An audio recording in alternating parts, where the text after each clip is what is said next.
Seja muito bem-vindo ao nosso Papo de Mãe TDAH, que é o nosso encontro semanal de toda quarta-feira aqui no Instagram, às 18 horas. É um encontro onde a gente vai conversar sobre um tema relacionado à criação de filhos com TDAH. E nessa semana a gente está dando continuidade ao nosso Clube do Livro TDAH, onde a gente está lendo juntas e discutindo aqui toda semana nessa live de quarta-feira o livro Como Lidar com Mentes a Mil por Hora, do Dr. Clay Britz. Boa noite, Márcia, seja bem-vinda. Então, esse livro a gente está lendo, nós vamos para a terceira live do livro, e a gente vai ler esse livro e discutir aqui toda semana na nossa live de quarta-feira até dezembro. Então, são vários capítulos, a gente vai esmiuçar cada capítulo juntas aqui na nossa live semanal, que acontece toda quarta-feira, às 18 horas aqui no Instagram. Hoje a gente vai para o capítulo número 4, onde a gente vai falar sobre o cérebro TDAH. A gente vai entender um pouquinho, né, das dificuldades, né, das dificuldades que o TDAH tem relacionado ao funcionamento do seu cérebro, tá bom? E a gente vai, então, cada semana lendo um capítulo do livro. Quem tem o livro em casa, né, vai acompanhando a leitura em casa. Quem não tem o livro em casa, vem aqui para a live de quarta-feira, que eu vou sempre trazer o resumo do capítulo e também trazer mais algumas informações relevantes sobre o tema que a gente está lendo no capítulo da semana, tá? Então, a gente já teve a live da semana retrasada, onde a gente teve a primeira live do Clube do Livro, falamos sobre a introdução e o capítulo 1. Semana passada, nós tivemos a live do capítulo 2 e 3, e essa semana a gente vai falar do capítulo 4, tá bom? Então, sempre quem tá me acompanhando aqui já sabe que toda live a gente tem um tema. Então, a gente foca sempre nesse tema. Então, se você tem algum comentário, alguma pergunta, se você leu o livro ou se você ficar com alguma dúvida em relação ao conteúdo que eu tô trazendo aqui para vocês, é só você colocar nos comentários, a gente vai trocando aqui ao longo da live. Eu só vou pedir para que a gente fique focado no tema, porque a partir do tema a gente consegue aprofundar mais a nossa discussão. Se a gente for falar sobre tudo sobre TDAH, a gente não consegue falar sobre nada, porque são muitos assuntos, tá? Então eu peço um pouquinho de paciência, mas para que a gente consiga manter o foco, tá bom? Márcia, quais exames um adulto faz para descobrir algo? Exemplo, TDAH.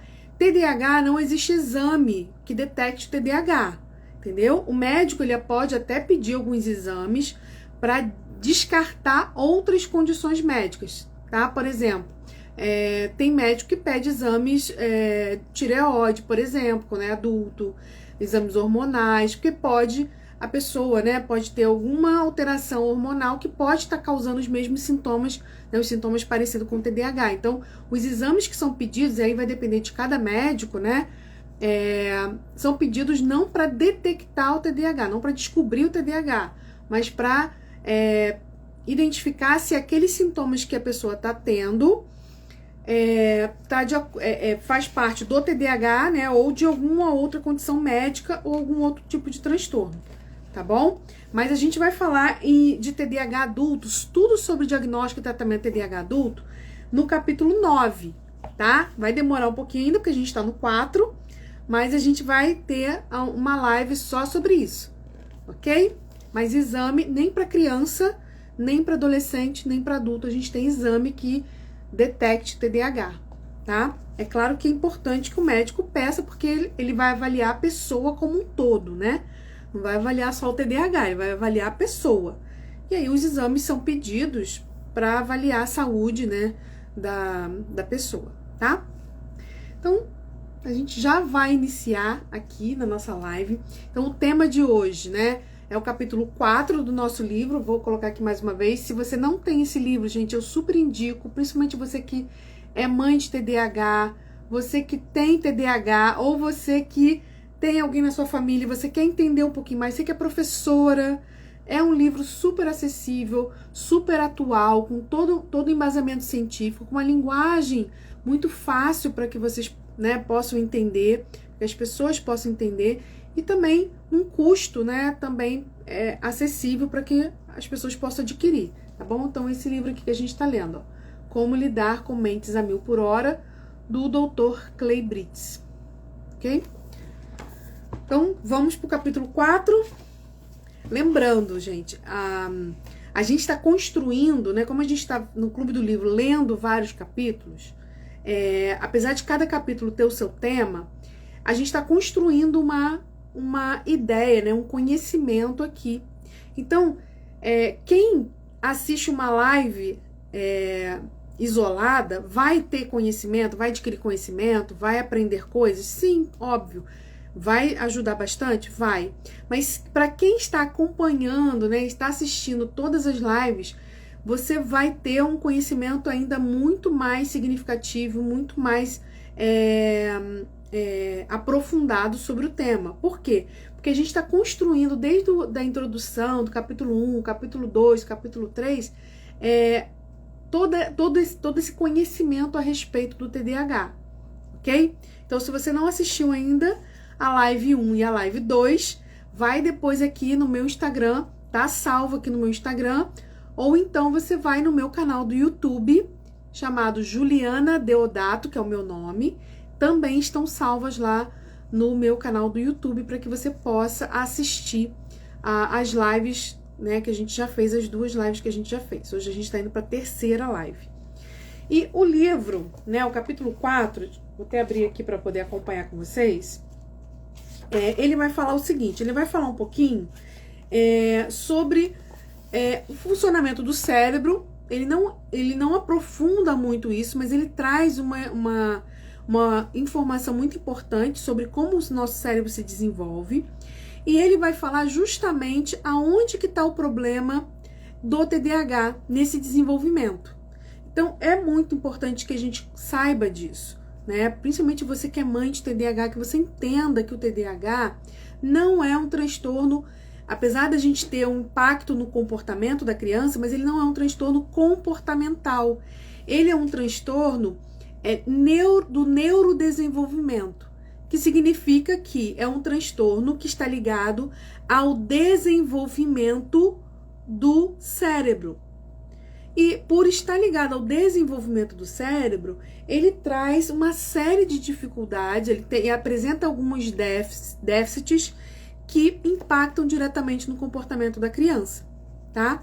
E esses déficits, eles são ligados ao funcionamento desse cérebro. Então não tem a ver com a vontade da criança, não tem a ver com o querer da criança, tá?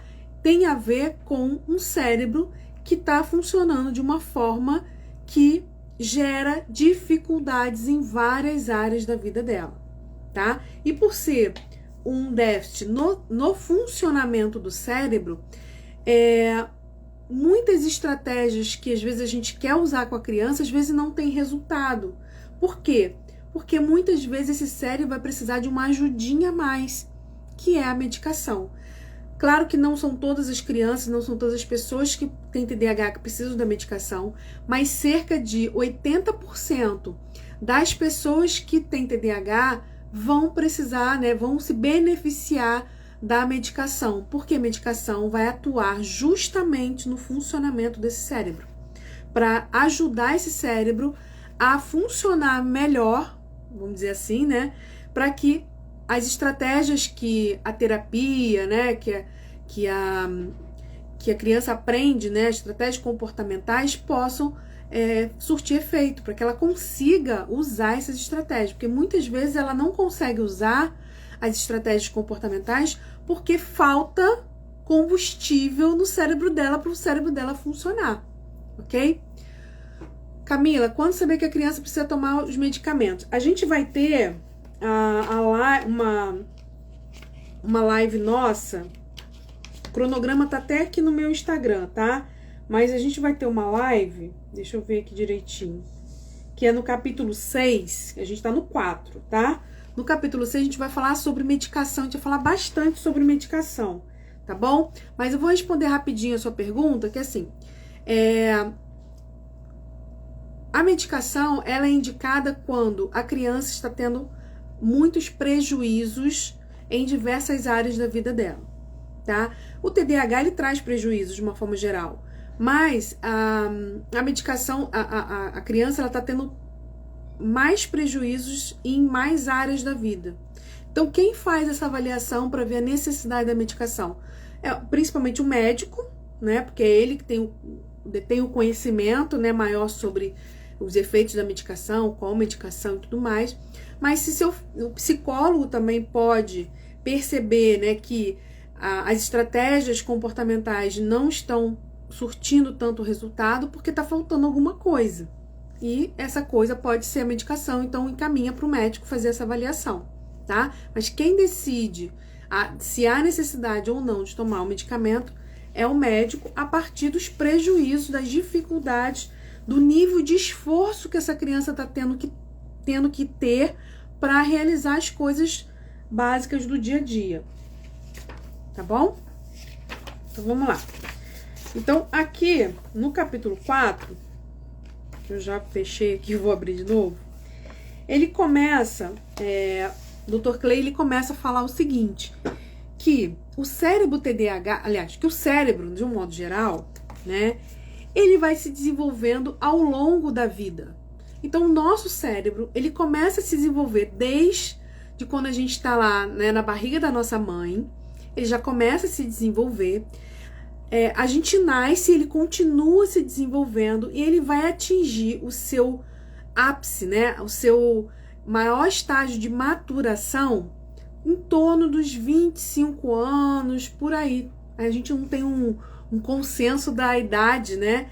Mas é em torno de 21 a 25 anos que os pesquisadores apontam, que as pesquisas apontam, tá? Agora, é claro que tem o seguinte, não adianta só a pessoa fazer a idade. Ela precisa desenvolver isso ao longo da vida. Não é porque ela fez 25 anos que o cérebro dela automaticamente ficou maduro, né, e ela tá pronta. Não.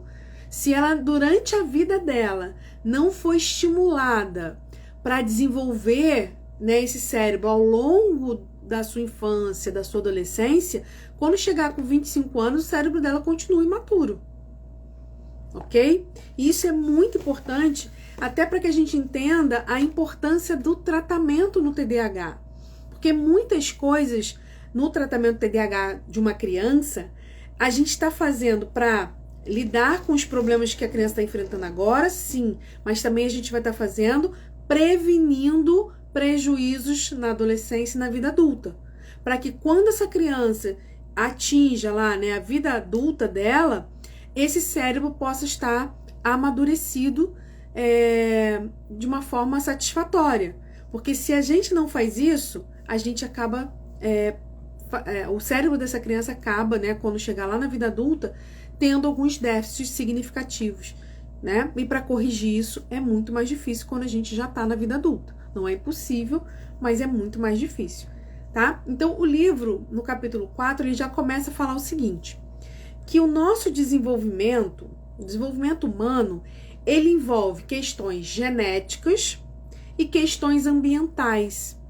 Nós temos, né, o nosso DNA, nós temos as nossas predisposições genéticas, a nossa carga genética que a gente vai recebendo, né? Recebe do nosso pai, da nossa mãe, de todos os nossos antepassados que vão passando de geração em geração, e a gente tem a nossa carga genética, ok? E junto com essa carga genética, a gente tem uma influência também do ambiente, que a gente chama hoje, né, do estudo que está bem avançado hoje em dia, que é a epigenética. Não sei se vocês já ouviram falar sobre isso. O que é epigenética? É esse estudo que identifica, né, que vai estudando a influência genética no nosso desenvolvimento, mas também a influência ambiental. É como se nós tivéssemos predisposições genéticas, mas o ambiente ativasse ou desativasse essas predisposições. Então, o TDAH, por exemplo, é um transtorno predominantemente genético, mas que sofre uma influência enorme do ambiente. Então, a gente sabe que uma criança com TDAH, o ambiente sozinho, ele não é capaz de gerar, de fazer com que uma pessoa tenha TDAH. Mas, se a pessoa tiver uma predisposição genética para TDAH e o ambiente, né, fatores de risco no ambiente, tiverem presentes na vida dessa criança, esses fatores de risco, esses fatores ambientais vão ativar a predisposição genética da criança para que ela desenvolva o TDAH. Como também fatores protetivos do ambiente podem inibir o aparecimento dos sintomas, mesmo que a pessoa tenha uma predisposição genética. Ela pode, inclusive, não só inibir, mas também fazer com que esses sintomas apareçam de uma forma mais leve, ok? Então, entendam, o ambiente não gera o TDAH, o ambiente sozinho não gera o TDAH, mas o ambiente tem um papel e uma influência enorme na vida de uma pessoa, né? Independente de ter TDAH ou não. E quando você tem uma predisposição genética para um determinado tipo de transtorno, como o TDAH, o ambiente pode ativar esses genes, né? Que tem a ver, né? Os genes que estão relacionados ao TDAH, ok? Assim como a gente está falando aqui de TDAH, mas a gente poderia falar a mesma coisa para câncer, né? Se eu tenho uma predisposição genética para desenvolvimento de câncer de mama, eu posso desenvolver ou posso não desenvolver. Se eu tiver uma vida, né? Uma vida que está recheada de fatores de risco, eu sou fumante, eu sou sedentária, enfim, uma série de fatores de risco, esses fatores de risco podem ativar a minha predisposição genética e eu desenvolver câncer de mama. Ao mesmo tempo, se eu tenho fatores protetivos ao longo da minha vida, esses fatores protetivos podem inibir o aparecimento do câncer, mesmo eu tendo uma predisposição genética, ok? Então, o livro começa, o 4º capítulo, né, começa falando sobre isso, explicando que tem a questão genética do TDAH, tem a questão da influência do ambiente e para que a gente se desenvolva, a gente precisa de estímulos e esses estímulos geralmente vêm do ambiente, né? Então, como eu falei, uma criança, uma criança, por exemplo, de 1 mês, ela não está madura, né? Ela não tem o organismo dela ainda maduro o suficiente para que ela consiga falar, nem que ela consiga andar, não é assim? Então não adianta eu querer que uma criança de 1 mês de idade fale ou ande. Por quê? Porque ela não tem, todo o organismo dela não está maduro, né? O organismo, o cérebro dela ainda não está maduro suficiente para que ela consiga andar e falar. Mas vamos pensar numa criança de 1 ano, ou 1 ano e meio, 1 ano, vamos botar 1 aninho, que já tá ali, algumas já estão, né, dando os primeiros passinhos, algumas crianças já estão falando algumas palavrinhas. A criança de 1 ano ou 1 ano e pouquinho, ela já tem o aparelho, né, motor dela, ela já tem o organismo dela pronto para começar a andar? Tem. Mas ela vai andar se a gente não estimular ela a andar? Não. Ela vai falar se a gente não estimular essa criança a falar? Não. Mesmo que ela tenha a parte biológica dela madura. A mesma coisa é o cérebro, gente. Se o nosso cérebro, mesmo que a gente atinja a idade, né, como eu falei, lá para os 25 anos, se a gente não for estimulado ao longo da vida no desenvolvimento desse cérebro, o cérebro não vai chegar nos 25 anos maduro, como ele deveria estar, ok? Então, o ambiente, os estímulos ambientais, eles são extremamente importantes para o desenvolvimento do nosso cérebro, para o desenvolvimento das áreas cerebrais e principalmente quando a gente fala da área que está aqui, ó, nessa região aqui do córtex pré-frontal, que é uma área que a gente vai desenvolver mais tardiamente. Então, primeiro a gente começa a desenvolver as áreas do cérebro aqui de baixo, que vai subindo. Vou até mostrar aqui uma imagem para vocês verem. Ó, deixa eu mostrar aqui para vocês. Opa, peraí. Olha aqui, ó, tá vendo? Nosso cérebro, como se esse cérebro tivesse de lado, tá? Então, nosso cérebro, ele começa a se desenvolver daqui, ó. Esse aqui é onde vai conectar com o pescoço, tá? Então, aqui, ele começa a desenvolver essa área daqui, vai desenvolvendo essas, vai subindo até chegar nessa área frontal, ok? Que a gente chama de lobo frontal, tá? Então, essa área aqui da frente é a última que se desenvolve plenamente. E é essa área aqui na frente que a gente vai ter um desenvolvimento pleno, né, dela, lá, o ápice lá em torno dos 25 anos de idade, ok? Agora, toda criança, ela tem essa área ainda muito imatura. Toda criança tem. Por quê? Porque essa área só tá madura lá no final da adolescência, no início da vida adulta, ok? Agora, pensa no TDAH. O TDAH, além de ter a imaturidade, né, além de ter essa área ainda que está se desenvolvendo, o TDAH ainda tem uma outra questão, que ele ainda tem um atraso nesse desenvolvimento aqui. Então, esse atraso aqui que o TDAH tem no desenvolvimento dessa área aqui, é um atraso que a gente fala que é mais ou menos em torno de 3 anos. Claro que isso varia de pessoa para pessoa, tá? Mas é mais ou menos em torno de 3 anos de idade. Então, essa área do cérebro, não as outras, mas essa área do cérebro aqui, ela acaba se desenvolvendo de forma mais lenta no TDAH. Então, quando você tem uma criança de 8, 9 anos, com o cérebro em desenvolvimento dessa área, né, num nível X, a criança com TDAH de 9 anos, ela tem um atraso de mais ou menos 3 anos no desenvolvimento da mesma área do cérebro.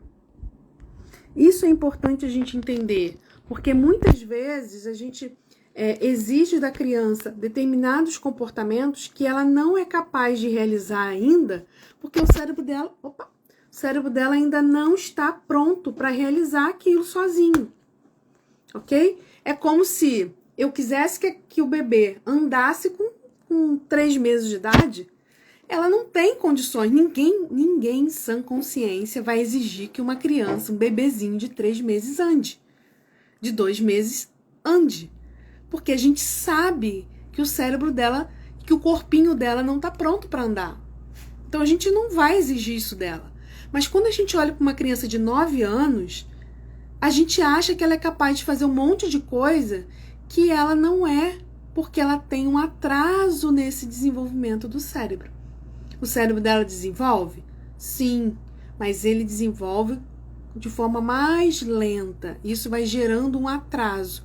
E por isso que precisa de tratamento. Por isso que precisa de estímulo intensivo. Opa, gente, tá caindo aqui, peraí. Só um minuto. Deixa eu consertar aqui pra gente poder ficar bem. Precisa de estímulo mais intensivo. Por quê? Porque só os estímulos do dia a dia muitas vezes não é suficiente. Se fosse uma criança sem TDAH, os próprios... Opa, tá difícil, hein? Vou segurar aqui. Se fosse uma criança sem TDAH, os próprios estímulos do ambiente já seriam suficientes para desenvolver esse cérebro, para estimular esse cérebro. No TDAH, muitas vezes, ele vai precisar de estímulos intensivos para que esse cérebro se desenvolva e recupere aquele atraso que ele tem, ok? Por isso que a terapia é essencial no tratamento do TDAH, porque a terapia vai justamente ser esse estímulo mais intensivo, né? Por isso que a orientação de pais é essencial no tratamento do TDAH. Por quê? Porque a orientação de pais vai ajudar a intensificar também esses estímulos, porque os pais vão aprender a estimular esse cérebro em casa, de forma, né, com as ações do dia a dia, mas de uma forma mais assertiva, tá bom? Até aqui tudo bem, pessoal? Tá tranquilo? Posso seguir aqui no nosso capítulo? Alguma dúvida nessa parte que eu apresentei?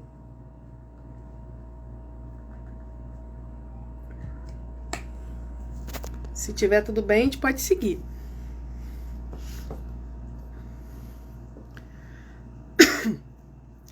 Eu acho que tá tudo tranquilo. Não tem perguntas? Quando tem perguntas... Tá. Se alguém tiver alguma pergunta, vai colocando que eu volto, tá bom? Então, o livro, o Dr. Clay, ele explica isso e ele vai falar o seguinte, que essa área daqui da frente do cérebro, que eu mostrei para vocês na imagem, que está se desenvolvendo, né, até os 25 anos de idade, mas que no TDAH tem um atraso nesse desenvolvimento, tem uma lentidão nesse desenvolvimento. Essa área do cérebro é responsável pelas funções executivas. E as funções executivas são as funções do nosso cérebro que nos permitem agir no mundo, que nos permite a responder aos comportamentos dos outros, a cumprir tarefas e obrigações, a que a gente consiga se organizar para realizar nossas atividades do dia a dia, para que a gente consiga regular o nosso temperamento, as nossas emoções, para encarar desafios, para lidar com frustrações. Então, as funções executivas, elas são importantíssimas para que a gente consiga funcionar bem no nosso dia a dia. Por isso que o TDAH traz tantos prejuízos no dia a dia de uma criança, de uma pessoa que tem TDAH. Por isso que o TDAH traz tantos prejuízos na vida de quem tem TDAH. Por quê? Porque ele vai impactar na sua performance, na sua forma de agir no mundo. Porque tudo que a gente vai fazer vai exigir atenção, concentração, controle de impulso, flexibilidade de pensamento, planejamento, organização, não é isso? E outras habilidades que as funções executivas têm. Mas as funções executivas, elas nos permitem realizar esse tipo de ações no dia a dia. E tudo que a gente faz no dia a dia, desde acordar, dormir, comer, estudar, trabalhar, conversar, ler um livro, tudo que a gente faz no dia envolve funções executivas. E é justamente as funções executivas que o TDAH tem os déficits mais significativos. Ok? Sintomas de TDAH, quais são os critérios para o diagnóstico, os sintomas, a gente vai falar na semana que vem, que é o conteúdo do capítulo 5. Ok? Então a gente não vai entrar muito nisso aqui hoje. Hoje eu quero só trazer essa ideia desse funcionamento do cérebro para que vocês entendam que se é um transtorno relacionado a funcionamento do cérebro, isso explica, né, a importância da medicação também no tratamento do TDAH. Por que a medicação é considerada tratamento padrão ouro de melhor eficácia no resultado do tratamento de crianças com TDAH? Por quê? Porque a medicação vai agir diretamente no funcionamento desse cérebro, aonde tem os déficits de funcionamento do cérebro, tá? Seguindo um pouquinho o livro, ele vai falar o seguinte. Então, a parte do diagnóstico, né, a parte da avaliação, tudo isso a gente vai falar na semana que vem, porque ele fala um pouquinho sobre isso no final do capítulo. Depois ele encerra e começa o capítulo 5 falando um pouco mais. Então, eu vou juntar o final do capítulo 4 junto com o capítulo 5 para ficar um assunto só, tá? E hoje eu vou focar a primeira parte do capítulo para ficar mais... a gente for falar de um assunto só na live de hoje, tá bom? Então, depois que ele fala sobre funcionamento do cérebro, que ele fala que o TDAH tem esse déficit nas funções executivas, que esse déficit acabam atrapalhando, né, a performance, o rendimento da pessoa que tem TDAH, gerando fracassos, gerando rendimento inferior, uma performance ruim, né, na execução de tarefas, de coisas que são às vezes tão básicas pra gente no dia a dia. Depois que ele explica tudo isso, ele vai entrar na explicação das funções executivas. Aqui, o nosso objetivo não é nem que vocês saibam funções executivas quente, fria, enfim, isso não é o meu foco aqui hoje. O que eu quero que vocês entendam de funções executivas é para que elas servem, que eu já expliquei, mas que a gente tem classificações dessas funções. E uma das classificações que a gente faz das funções executivas é em frias e quentes. As funções executivas frias têm a ver com nossa capacidade de controle dos aspectos cognitivos, tá? O que são os aspectos cognitivos? Atenção, memória, linguagem, tem todos os aspectos cognitivos. E as funções executivas quentes estão relacionadas à nossa capacidade de modulação emocional. Então, a gente tem funções executivas que estão relacionadas à parte cognitiva e funções executivas relacionadas à parte emocional. E elas precisam estar trabalhando de forma harmônica e integrada. Ok?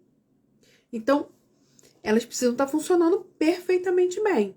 E para que esses dois tipos de funções executivas, né, que controlam os aspectos cognitivos e que regulam a parte emocional, estejam funcionando, estejam com uma boa funcionalidade, ela vai exigir 3 coisas do cérebro, de qualquer pessoa, tá?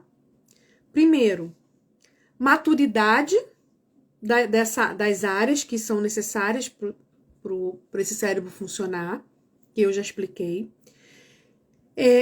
Integridade nas conexões. O que é isso? Essas conexões que integram, né, essas funções cognitivas executivas, que fazem com que essas funções executivas funcionem bem, essas conexões no nosso cérebro precisam estar em perfeito estado, não pode ter nenhum problema nessas conexões, ok?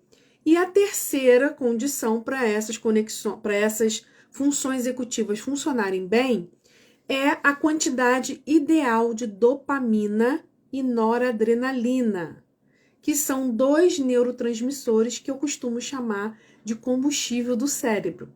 Então, eu tenho meu cérebro maduro, suficiente, eu tenho boas as conexões, né, a parte física do meu cérebro, as conexões do meu cérebro estão ok, mas eu preciso de combustível cerebral para esse cérebro funcionar.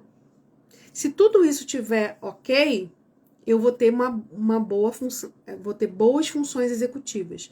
Minhas funções executivas vão estar funcionando bem. Agora, se eu tenho problemas em um desses pontos ou mais de um desses pontos, eu vou ter problemas no funcionamento das minhas funções executivas.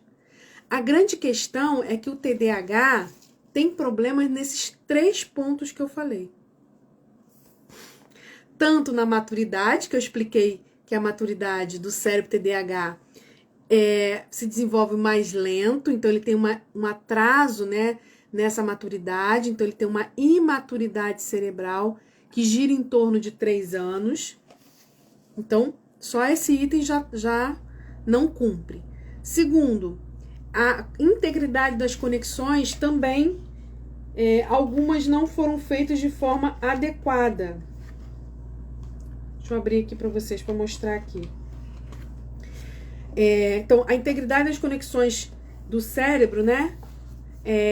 Eles não ativam de forma adequada. Então, elas não conseguem passar as informações de forma suficiente. E um outro problema que é significativo, que é o déficit na produção da dopamina e noradrenalina, que é o combustível do cérebro. Então, se eu não tenho um combustível suficiente para fazer o meu cérebro funcionar da forma como ele deveria funcionar, para fazer as funções executivas executarem ações de forma adequada, eu vou ter problemas de comportamento. Eu vou ter uma série de problemas. Então, a gente vai ter o quê? Pessoas que não conseguem cumprir tarefas com a performance suficiente, não conseguem realizar as tarefas de acordo com as demandas, de acordo com o que é solicitado, não conseguem manter esforço suficiente, né, para executar tarefas que são estruturadas, que envolvem, né, tanto uma parte de sequenciamento, de estruturação de conteúdo ali dentro da tarefa, mas também que tem um envolvimento emocional. Então, eu vou ter uma criança, uma pessoa com vários problemas, tanto na execução das tarefas, como em começar a executar tarefas, como em executar tarefas da forma como deveria ser executada, tá? Principalmente porque a gente tem três pré-requisitos para o funcionamento das funções executivas, que é maturidade cerebral, conexões que são ativadas de forma adequada e combustível. No TDAH eu tenho imaturidade cerebral, pouca ativação, né, de áreas cerebrais e déficit na produção de combustível. E aí, aonde que entra a medicação nisso tudo? A medicação entra estimulando o cérebro a produzir mais combustível e a usar esse combustível de forma inteligente ou de forma estratégica, para que ele consiga ativar mais áreas do cérebro de forma adequada e consiga promover desenvolvimento desse cérebro. Então, a medicação, gente, pensa, você tem um carro que não tem combustível. Adianta você ter o carro? Você vai conseguir sair de casa? Não. Ou você tem um carro com pouco combustível. Você vai até conseguir sair de casa, mas talvez você não consiga chegar onde você quer chegar. Você vai andar um pedaço, o combustível vai acabar, você vai parar no meio do caminho. Não é assim? O cérebro TDAH é a mesma coisa. Ou ele não tem combustível para começar a fazer a tarefa, ou ele tem pouco combustível, então ele começa a fazer, para no meio do caminho. Ou ele começa a fazer e ele começa a cometer erros no meio do caminho para que ele consiga chegar no final. Só que ele chega no final com baixo rendimento, com baixa performance. Tudo por quê? Porque ele tem pouco combustível cerebral para iniciar e manter um comportamento de forma adequada. E às vezes a gente está estimulando a criança, né, com estratégia comportamental, a gente está fazendo a criança desenvolver e ensina isso, ensina aquilo e não avança. Por que não avança? Porque não adianta eu ensinar a pessoa a dirigir, ser o melhor motorista do mundo. Se eu não tenho combustível nesse cérebro, o carro não vai andar ou vai parar no meio do caminho. Então não adianta eu ter ótimas estratégias, trabalhar a criança, ensinar ela a fazer um monte de coisa, se eu não tenho combustível nesse cérebro para ela desenvolver aquilo que eu estou ensinando para ela colocar em prática. Entende? Então, por isso a importância da medicação. E aí, é claro que a medicação, ela só enche o tanque de combustível. Mas quem dirige é o motorista. Então, a medicação vai encher o tanque de dopamina e noradrenalina, de neurotransmissor, de combustível, vai encher o cérebro de combustível. Mas esse combustível vai fazer o cérebro andar sozinho? Não. Aí vem o estímulo do ambiente, aí vem as estratégias que a gente vai ensinar para a criança, aí vem a forma como a gente vai trabalhar o comportamento das crianças na terapia, na orientação de pais e tudo mais. Compreende como que é integrado o tratamento e como que a medicação cria condições para que a psicoterapia, né, a terapia comportamental dê resultado e que muitas vezes não está dando resultado porque está faltando o combustível.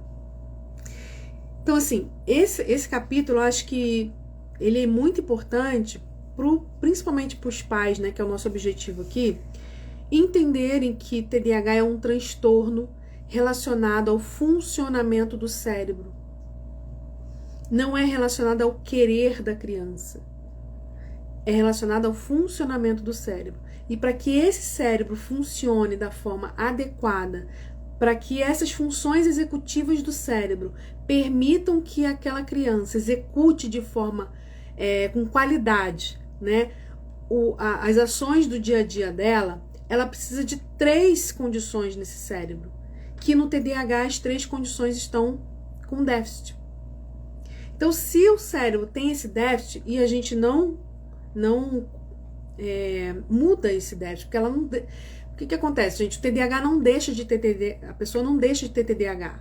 Então, ela sempre vai ter um rebaixamento nesses déficits, ainda que a gente melhore muito, né? Então, a gente vai trabalhar o quê? Com a medicação para poder melhorar a questão do combustível que eu falei para vocês, que é um item. A gente vai entrar com a terapia comportamental, que é para poder estimular essa criança bastante, para que as conexões sejam conexões ativas e promova o desenvolvimento na maturidade desse cérebro, que é o terceiro item que está em defasagem no TDAH. Ok? Conseguiram entender, gente, como é que esse cérebro ele funciona? Eu sei que estudar sobre cérebro é fascinante, mas ao mesmo tempo é complexo, né? Mas eu tentei, assim, trazer na linguagem mais simples para que vocês consigam compreender.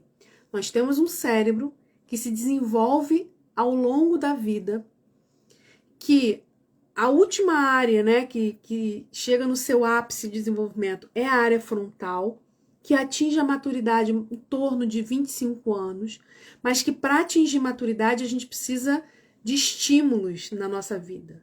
Que a maturidade não vem sozinho. A maturidade vem pelas nossas experiências, pelos estímulos que nós vivenciamos ao longo da vida. Quando a gente tem uma criança com TDAH, ela tem justamente déficits e atrasos no desenvolvimento dessa área aqui. E por ter déficit e atraso no desenvolvimento dessa área, ela vai ter problemas em execução de tarefas, de demandas do dia a dia dela, porque essa área aqui é responsável pelas funções executivas. Ela é responsável por várias funções que nos permitem executar as coisas do nosso dia a dia, desde o acordar até o dormir. Tudo que a gente faz envolve funções executivas. E aí, por ter déficit nessas funções executivas, a gente vai precisar entrar com um tratamento, porque sozinho, só pela vontade, pelo querer, a criança não dá conta. Então, a gente vai, muitas vezes, na maioria das vezes, precisar entrar com a medicação para ajudar esse cérebro a produzir mais combustível e a gerenciar melhor esse combustível. E a gente vai precisar entrar com a terapia cognitivo-comportamental, estimulando essa criança, estimulando esse cérebro, para que esse cérebro se desenvolva, né? Amadureça. E a gente vai trabalhar com a orientação de pais para que esses pais possam continuar o estímulo em casa. Porque uma vez na semana, no consultório com o psicólogo, não é suficiente, porque o estímulo precisa ser intensivo, precisa ser constante. Então, a orientação de pais vai orientar os pais a continuar a estimulação em casa nas atividades do dia a dia. Ok? Tudo bem? Alguma dúvida? Eu acho que falei tudo que eu tinha marcado aqui para falar. A parte do final do capítulo 4, que fala sobre avaliação, fala sobre profissionais na avaliação, tudo isso eu vou falar na live da semana que vem, porque tem a ver com o capítulo 5. Então eu vou falar tudo junto no capítulo 5, que é a parte do diagnóstico, onde a gente vai falar sobre os sintomas, onde a gente vai falar sobre como é que é feita a avaliação, quais profissionais participam, enfim, o que a gente deve observar na criança na hora, né, para suspeitar do TDAH, tudo isso a gente vai falar na live da semana que vem. Tudo bem? Podemos encerrar? Tem alguma dúvida? Lembrando que toda quarta-feira nós temos o nosso Papas do Mãe TDAH, aqui às 18 horas no Instagram. E a gente está no nosso Clube do Livro TDAH, lendo esse livrinho aqui, ó. Como Lidar com Mentes a Mil por Hora, Dr. Clay Britz. A gente está lendo esse livro. Cada semana a gente traz um capítulo para discutir aqui na nossa live semanal. Tá bom? Ó, a Eliana falou que tá tudo certo. Beijos para vocês. E a gente se encontra aqui na próxima quarta-feira, tá bom? Tchau, tchau. Semana que vem, capítulo 5. Tchau.